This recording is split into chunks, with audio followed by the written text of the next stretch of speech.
sebab terjatuhnya seseorang ke dalam syahwat adalah karena syaitan menghiasi kemungkaran dan perkara yang buruk sehingga jiwa melihat perkara tersebut baik, maka ia pun condong kepadanya.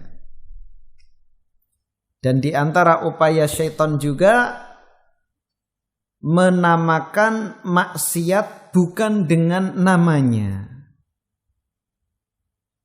Jadi diperhalus kata-kata yang mungkin diingkari oleh seorang muslim itu dirubah oleh syaitan. Contohnya riba. Seorang muslim tahu riba itu haram, maka diganti oleh syaitan namanya menjadi bunga.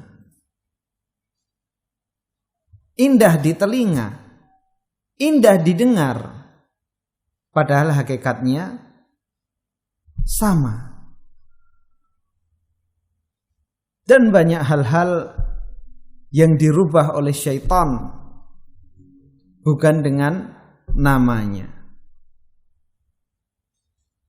Berzina, berjudi, minum khamar, itu tidak diberi nama-nama yang membuat jiwa membenci perkara-perkara tersebut. Yang kedua, qad takrahun nafsu asya'a wa fiha khairun katsir. Wa minhu qaulullahi ta'ala kutiba 'alaikumul qitalu wa huwa kurhul lakum wa 'asa an takrahu syai'a wa huwa khairul lakum wa 'asa an tuhibbu syai'a wa huwa syarrul lakum wallahu ya'lamu wa antum la ta'lamun. Terkadang jiwa itu membenci hal-hal yang padanya ada kebaikan yang banyak. Sebagaimana firman Allah di dalam surah Al-Baqarah ayat 216, diwajibkan atas kalian berperang padahal ia sesuatu yang kalian benci. Dan bisa jadi apa yang kalian benci, bisa jadi sesuatu yang kalian benci itu baik bagi kalian, dan bisa jadi sesuatu yang kalian cintai itu buruk bagi kalian. Dan Allah yang mengetahui sedangkan kalian tidak mengetahui.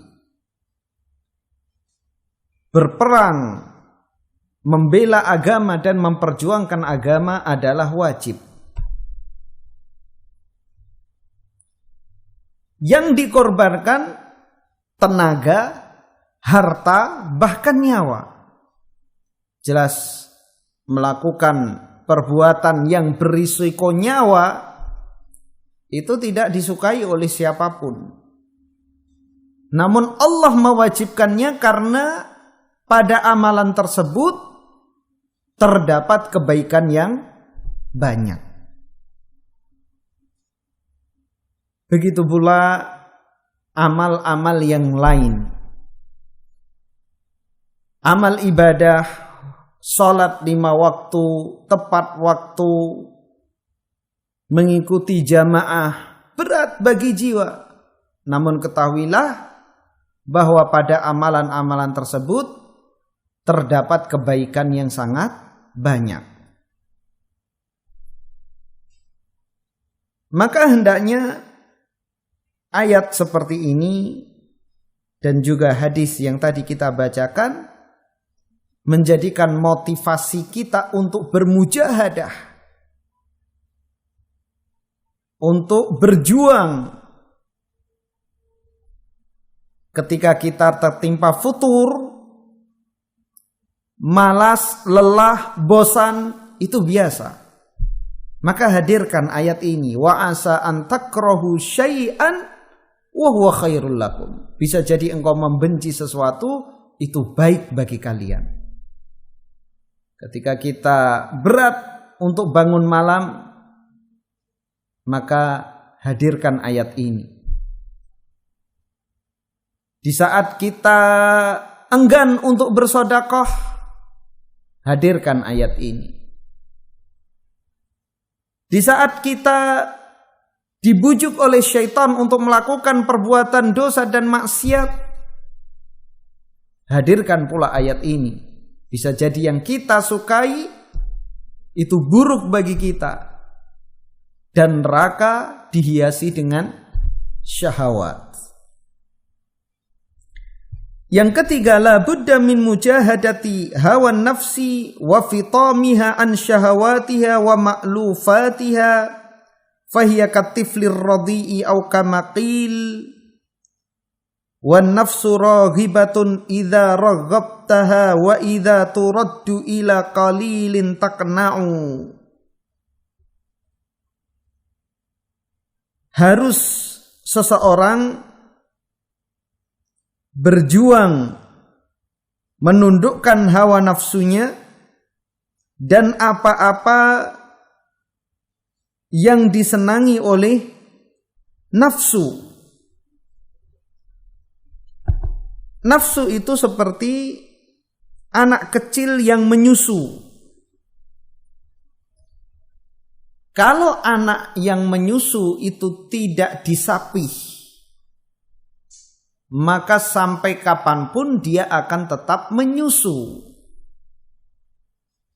Maka ibunya harus memaksa anak tersebut tidak menyusu.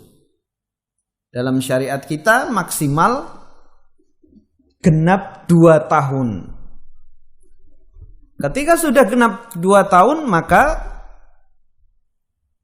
bayi harus disapih. Di saat pertama disapih mungkin rewel, menangis, atau bahkan demam. Kalau si ibu tidak sabar, dia menuruti kemauan anak tersebut, maka sampai kapanpun dia akan tetap menyusu. Maka terkadang kita jumpai ada beberapa anak SD masih menyusu pada ibunya. Ini tidak bisa dibenarkan. Begitu pula nafsu kita, kalau tidak dipaksa maka akan terus-terusan. Maka harus ada pemaksaan diri. Pemaksaan diri kita untuk meninggalkan dosa dan maksiat. Kalau tidak, maka tidak akan ada habisnya.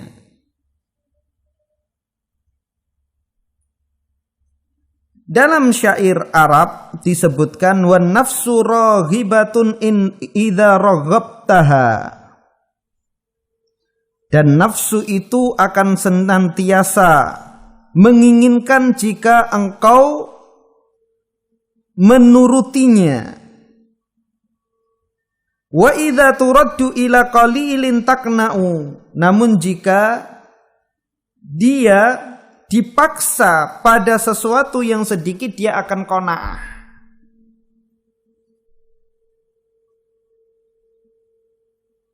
Nafsu seseorang pada makan, kendaraan, rumah itu tidak akan ada habisnya. Padahal kalau dipaksa untuk menikmati apa yang sudah ada, itu sudah cukup.